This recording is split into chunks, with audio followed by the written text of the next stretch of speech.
If he'd gone, he would have spent his night being glared at by everyone who wished Huxley would wake up and realize Ezra was dead weight, while Huxley would have exhausted himself juggling between people-pleasing and making sure Ezra felt included.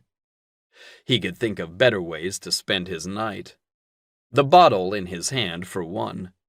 He cracked open the lid, immediately tucking his chin away from the smell that blasted out the top. Even Huxley winced, eyeing the bottle with no small amount of suspicion. "You're actually going to drink that?" Ezra shrugged.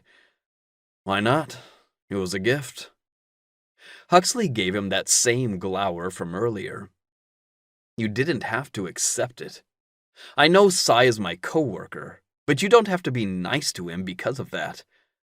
"Right, because everything I do concerns you." Ezra snarled, his stomach nodding. He'd nearly forgotten the embarrassing haste with which Huxley had herded him away. "I wasn't going to share any of your dirty secrets or anything." Sai had started the conversation in the first place. Ezra would have been fine finishing his meal and slinking away like normal. But Huxley had rushed them out of the party so quickly he hadn't even had a chance to say goodbye to Caden. That was probably the point.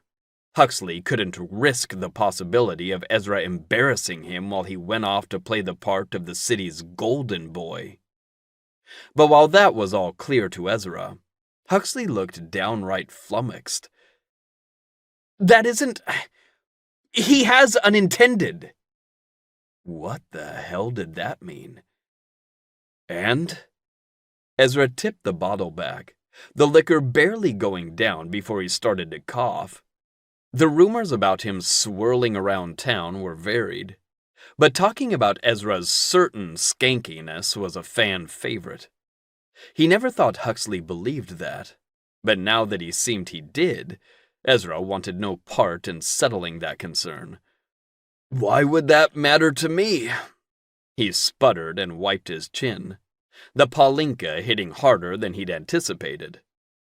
Huxley narrowed his eyes on the bottle, and Ezra gripped it tighter, remembering the time they'd almost smoked, but hadn't because Mr. Boy Scout had taken the pack and flushed it down the toilet.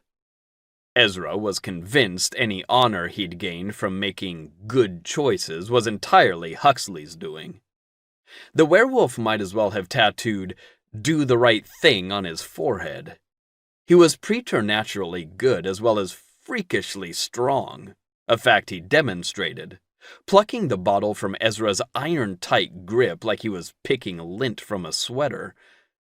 "Don't!"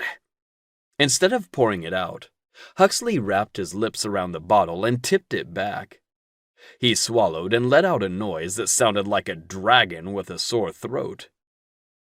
"That's hideous!"